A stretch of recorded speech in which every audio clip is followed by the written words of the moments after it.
Cinta itu sebenarnya tanpa batas cuy. Entah lo itu mencintai orang yang lebih tua, atau ya mungkin lo tuh cinta sama ABG ya kan, atau ya bahkan lo itu bisa mencintai sosok Dewi yang baru aja lo temuin. Ya asal sih kagak jadi Yosugano Sore kan, atau PDF ya kan. Kata gue terserah sih kalian mau cintain siapa ya kan. Silahkan pilih-pilih aja gitu cuy. Nah jadi kalian ya kan, gue tuh bakalan ngebahas manga yang berjudul Megami to Kekkon Shite Isekai Desikon Seikatsu cuy. Ya ini sih manga ini tuh menceritakan soal si MC yang menikahi seorang Dewi. Nah jadi ya kan, cerita dibuka sama seorang MC kantoran yang bernama Kato Manabu yang udah meninggal dunia. Ya kilas balik kehidupannya si Manabu itu adalah orang yang sangat malas banget buat belajar gitu cuy. Sampai hidup dia itu gak ada kemajuan. Ya meskipun dia tuh bilang kalau sama dia itu udah mendapatkan pekerjaan kantoran. Ya meskipun dia tuh udah dapat pekerjaan kantoran, tapi ya dia itu malah kerja di kantor yang kagak beres gitu cuy. Bayangin aja lo itu baru masuk tiba-tiba udah dididik seperti Yakuza cuy, yang setiap paginya itu kayak disuruh buat tegur sapa pakai ucapan Zosu Zosu, dan tiap apel ya kalau tuh disuruh bacain moto perusahaannya gitu cuy. Ya ini sih bisa lo baca sendiri ya kan, karena kayak ada 4 moto utama di perusahaannya si Manabu cuy. Ya gak cuma itu aja, tapi ya setiap pagi si Manabu itu harus menerima amarah dari bosnya dia karena beberapa orang itu gak mencapai target yang dipengenin sama bosnya. Ya di sini sih untung aja si MC kita yaitu Manabu itu mencapai target bulanannya meskipun nyaris banget cuy. Ya kata bosnya dia kalau sama dia tuh kagak nyampe, dia itu bakalan dibunuh. Ini gelo sih kata gue ya kan. Bahkan ya di sini si Manabu tuh bilang ya kan, kalau seumpama dia tuh kayak dididik seperti militer gitu cuy. Yang pada akhirnya si Manabu itu malah mati karena ketabrak sama truk. Ya kata dia hidupnya dia itu ya beneran ampas banget. Mana ada itu belajar buat sesuatu yang gak dia pengenin cuy. Ya pas sudah di pertengahan alam kematian tiba-tiba muncul itu cuy sebuah cahaya yang menyilaukan matanya si Manabu. Yang dari cahaya ini itu muncul itu cuy sosok Dewi yang bernama Dewi Iris. Di sini si Manabu ya kaget banget dong karena cewek ini tuh gak mengaku sebagai seorang Dewi. Dan pas dihampirin ya kan sama si Dewi Iris tuh bilang kalau si Manabu itu udah menderita karena hidup di dalam bak takdirnya dia sendiri. Dan karena sesuai dalam pasal 7 hukum surgawi, si Manabu itu kayak dapat kompensasi dan dia itu bakalan diberi kehidupan kedua gitu cuy di isekai, karena ini tuh memang kesalahan dari para dewa. Dan bahkan ya si Manabu itu kayak dapat bonus gitu cuy, satu buah permintaan yang bakalan dikabulkan sama para dewa.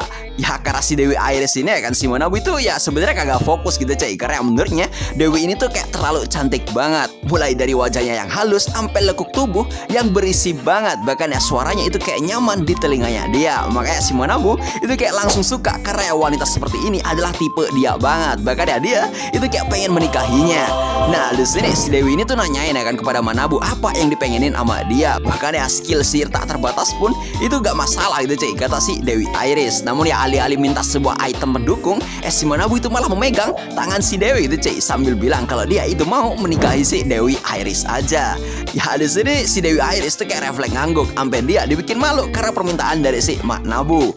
Ya karena ini si Dewi Iris bingung lah ya kan sama kelakuannya si Manabu. Ya di sini sebenarnya dia tuh kayak suka aja sama cowok yang tulus seperti si Manabu, dan dirinya tuh sebenarnya udah mengawasi hidupnya si Manabu gitu cuy. Jadi ya kata dia tuh ya nggak membencinya. Tahu ya kata si Dewi Iris, jika si Manabu itu kayak yakin ya kan sama keinginan dia, ya keinginan ini itu bakalan terkabul beneran. Dan si Manabu bilang nggak ada yang dia pengenin lagi itu cuy kecuali si Dewi Iris. Yang sontak itu kayak ngebuat si Dewi ini jadi kayak malu-malu banget. Dan pada akhirnya jawaban dari si Dewi Iris, dirinya itu mau menikah dengan si Manabu. Ya si Dewi Iris tuh di sini ya sebenarnya nggak mau narik kata-katanya aja itu cuy. Kalau seumpama ya dia tuh bakalan mengabulkan semua permintaan dari orang-orang yang bakalan dia reinkarnasi. Dan sontak ya kan, gara-gara ini itu kayak ngebuat si Manabu kayak langsung kesenangan gitu cuy, karena berhasil menikahi seorang Dewi. Dan karena semuanya itu udah oke, tiba-tiba muncul gitu cuy sosok Dewi pengganti dari si Iris. Ya meskipun kata si Manabu Dewi ini tuh juga cantik, tapi istri dia tetap nomor 1. Dan karena si Iris itu akan segera pergi, di sini mereka itu bakalan bener-bener diteleportasi. Dan sambil si Iris tuh kayak mendekam si Manabu, dirinya tuh bilang kalau ya tolong bahagiain dirinya cuy. Ya si Manabu di sini bilang ya kan jelas gitu cuy kalau dia itu bakalan ngebahagiain si Iris. Dan pada akhirnya mereka berdua itu diteleportasi ke dunia isekai. Nah baru selesai diteleportasi, mereka berdua itu malah diteleportasi ke sebuah hutan gitu cuy. Ya si Iris rada menyesal karena jika si Manabu itu kayak gak memilih dirinya, dia tuh mungkin bisa langsung tinggal di rumah yang enak. Namun ya kata si Manabu ya nggak ada masalah karena dia itu masih punya si Iris yang ada di sampingnya. Yang karena ini tuh kayak ngebuat si Iris jadi kayak malu-malu banget.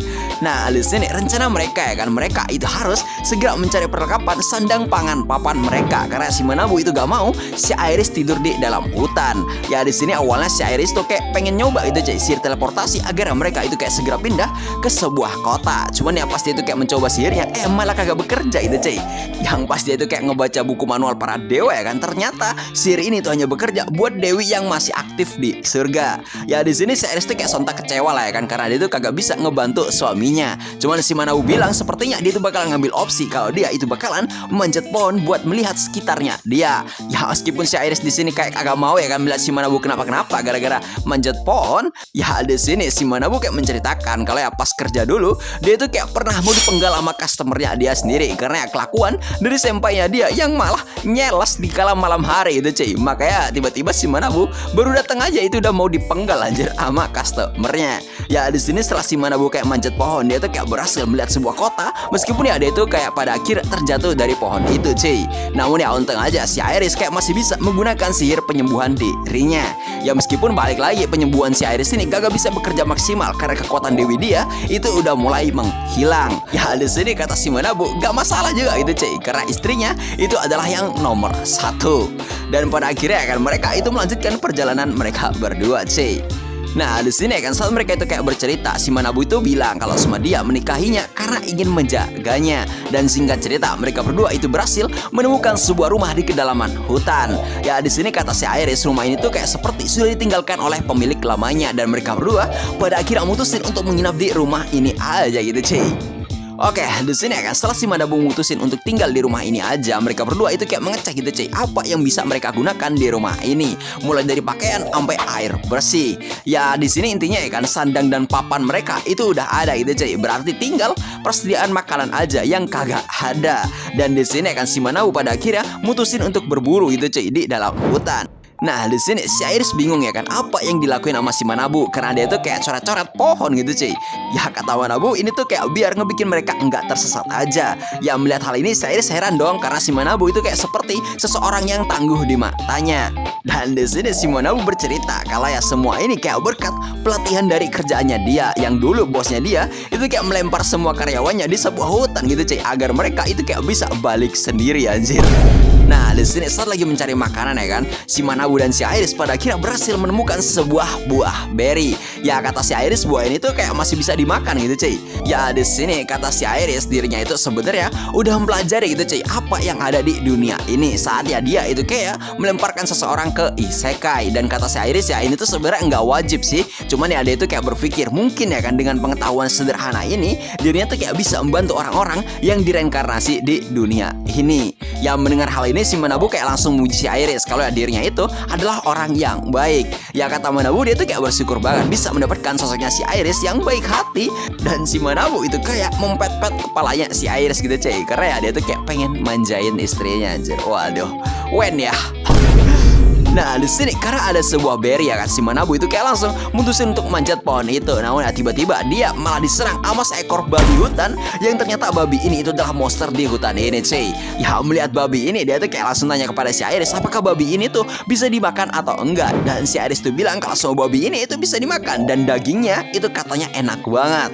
Ya di sini karena istrinya tuh udah bilang enak, si Manabu itu kayak langsung gak basa-basi pengen memburu babi itu. Di momen ini ya sebenarnya si Manabu itu kayak kagak takut gitu cuy, karena monsternya itu juga kecil dan dia itu juga punya pengalaman yang lebih ngeri daripada ini. Karena pas dulu dia tuh bekerja, dia tuh kayak pernah salah masuk gitu cuy, dimana dia itu malah masuk ke kantor Yakuza anjir. Dan dia itu di posisi yang gak bisa keluar hidup-hidup gitu cuy. Tapi ya dia itu kayak beraniin diri aja ya kan buat nawarin produk miliknya anjir. Ini keren sih anjir. Kok bisa dia tuh kayak nyeles sampai ke tempatnya Yakuza gitu cuy. Makanya di sini ya kan dengan keyakinan ini si Manabu yakin banget bisa mengalahkan babi sekecil ini gitu cuy. Meskipun dia pas diseruduk dia tuh kayak mental dan ngerasain sakitnya kan diseruduk oleh babi anjir. Ya di sini melihat kondisinya si Manabu yang malah terkapar, istrinya tuh kayak takut gitu cuy. Meskipun ya kata dia tulangnya dia sepertinya kayak udah patah satu biji anjir.